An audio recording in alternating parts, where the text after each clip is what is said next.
আমন্ত্রণ জানাচ্ছি এনজিও নিয়ে কথা বলার প্ল্যাটফর্ম এনজিও টকে। আজকে যে বিষয় নিয়ে কথা বলবো সেটা হচ্ছে এনজিওতে ইংরেজির ব্যবহার।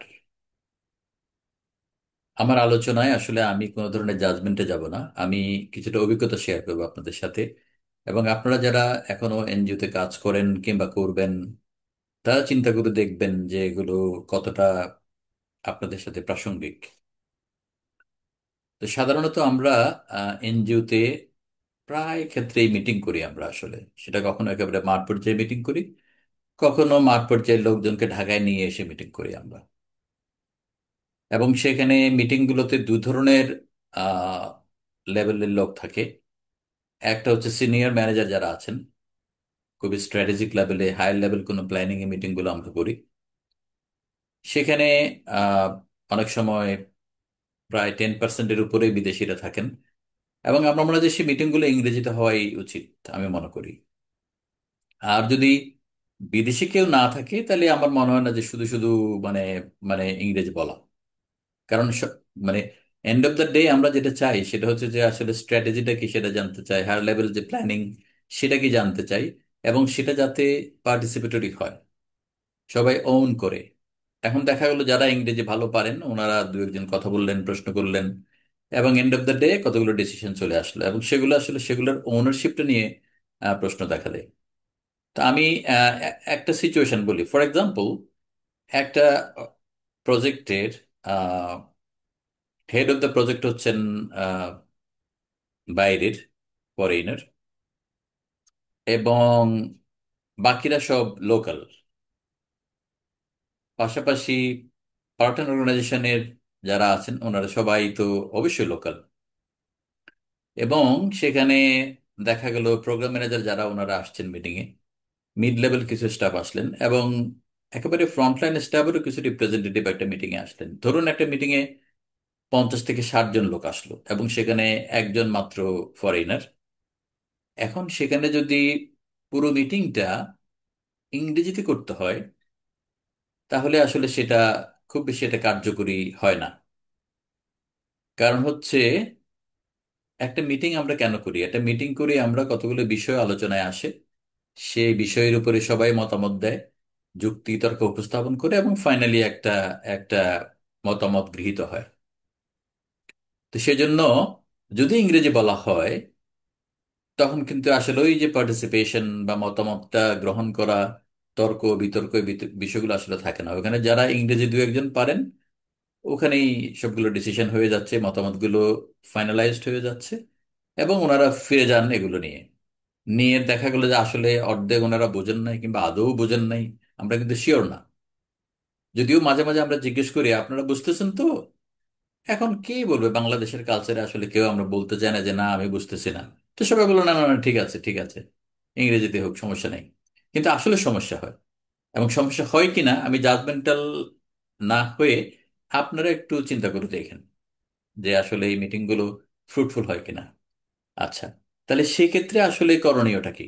এই ক্ষেত্রে একটা করণীয় হচ্ছে, বিশেষ করে যদি একজন থাকেন ফরেইনার তাহলে ওনার সাথে একজন সিনিয়র স্টাফকে বসানো, যিনি কখনো কখনো যদি ওনার কোনো বিষয়ে, ওনার যে ফেসিয়াল এক্সপ্রেশন থেকে উনি যদি কোনো প্রশ্ন করেন যে আচ্ছা এই বিষয়টা কি একটু বলো তুমি, উনি কি বললেন, সেগুলো ওনাকে বসে 1 to 1 ওনাকে ট্রান্সলেট করে দেয়া যায়। এক। আর আরেকটা বিষয় হচ্ছে, যিনি হেড অফ দ্য প্রজেক্ট বা ফরেইনার, উনি, ওনার যদি কোনো এক্সপেকটেশন থাকে, কোনো মতামত থাকে, সেটা উনি, যিনি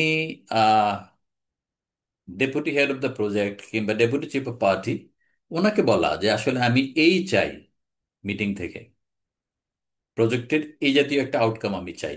হ্যাঁ, এটা ওনাকে বুঝিয়ে বললে মেজর বিষয়গুলো, তখন উনি সরাসরি বাংলায় ওই মিটিং এ যারা পার্টিসিপেন্ট আসে তাদের সাথে কথা বলে এগুলো বুঝিয়ে দিতে পারেন। এবং সেখানে আপনি দেখবেন যে অনেক কথাবার্তা হয়, ফ্রন্টলাইন স্টাফ থেকে শুরু করে সবাই তার মতামতের প্রকাশ করে, ডিবেট করে, ইত্যাদি ইত্যাদি। এটা হচ্ছে একটা বিষয়। আরেকটা বিষয় হচ্ছে, আহ কখনো কখনো আমরা দেখি একটা প্রজেক্টের হেড অফ দ্য প্রজেক্ট এবং deputy head of the project দুজনই হচ্ছেন বাইরের। এই বিষয়টা আসলে আমার মনে হয় যে আমাদের খুবই, যখন ডোনার লেভেলে মিটিং হয়, এটাও একটু বলা যে at least deputy chief of party কিংবা deputy head of the project, deputy team leader, উনি যাতে অ্যাটলিস্ট লোকাল স্টাফ হন। তাহলে উনি সরাসরি একটা প্রজেক্টের যে মূল বক্তব্য বা ইত্যাদি স্ট্র্যাটেজি, মডালিটিস, ইমপ্লিমেন্টেশন কিভাবে হবে, এই বিষয়গুলো সরাসরি বাংলা লোকজনের সাথে উনি ডেলিভারি করতে পারেন।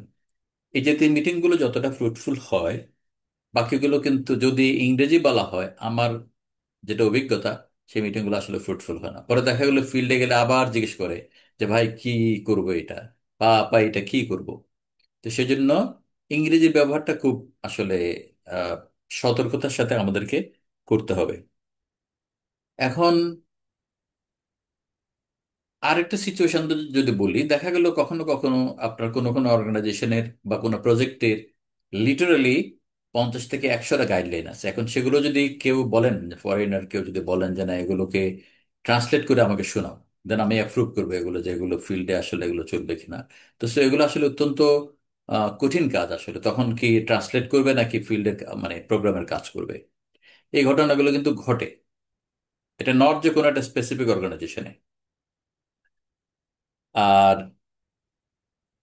আরেকটা বিষয় হচ্ছে যে এটার অর্থ এই নয় যে কিছু কিছু মিটিং আছে যেখানে দেখা গেল যে আহ, বেশ কজন, কি বলবো, ইংরেজি ভাষাভাষী মানুষ থাকেন, এবং সেখানে সেই সকল মিটিংগুলোতে এমন লেভেলের লোকজনকে ইনভাইট করা উচিত যারা যারা অন্তত ইংরেজি বোঝেন, বলতে পারেন, ডিবেট করতে পারেন, ইত্যাদি ইত্যাদি। সেখানে তো অবশ্যই সেগুলো থাকবে। তো সেজন্য আমি যদি এভাবে এটাকে শেষ করি যে যেখানে আসলে প্রয়োজন নাই সেখানে বাংলা ব্যবহারটা খুব জরুরি। অন্যথায় আহ, যে কারণে আমরা মিটিং করি সেটা সেই সেই উদ্দেশ্যটা কিন্তু সাকসেসফুল হয় না, এবং সেটার জন্য পরবর্তীতে আবার ফোনের পর ফোন আপনাকে কথা বলতে হয়, ফিল্ড থেকে আবার লোকজন জিজ্ঞেস করে, অনেক ধরনের আসলে সময়ের ব্যয় হয়। তো এই হচ্ছে সংক্ষেপে। এখন আপনারা আমার কথাগুলো চিন্তা করে দেখবেন যে এটা কতটুকু আসলে আপনাদের জীবনেও বাস্তব কিনা। যদি হয়ে থাকে এগুলোকে কিভাবে ডিল করা যায় সেটা চিন্তা করবেন। তবে একটু বলে নেওয়া ভালো, কোনো কোনো আমাদের অভিজ্ঞতা দেখেছি কোনো কোনো ফরেনার আছেন, ওনারা আসলে একেবারেই চান না। ওনারা বলেন যে না, তোমরা তোমাদের মতো করে কথা বলো, আমি একটু বসি। ফরেনার যিনি থাকবেন, হেড অফ দ্য প্রজেক্ট, উনি হয়তো ওনার পরিচয় দেবেন যদি নতুন হন, একটু শুভেচ্ছা বক্তব্য রাখবেন, ইত্যাদি ইত্যাদি। কিন্তু আসল যে মিটিং গুলো, ডেলিভারি গুলো, সেগুলো বাংলা হওয়াটা আমি মনে করি অনেক আহ, কার্যকরী। এই ছিল আজকের আলোচনা। আপনারা ভালো থাকবেন সবাই। ধন্যবাদ।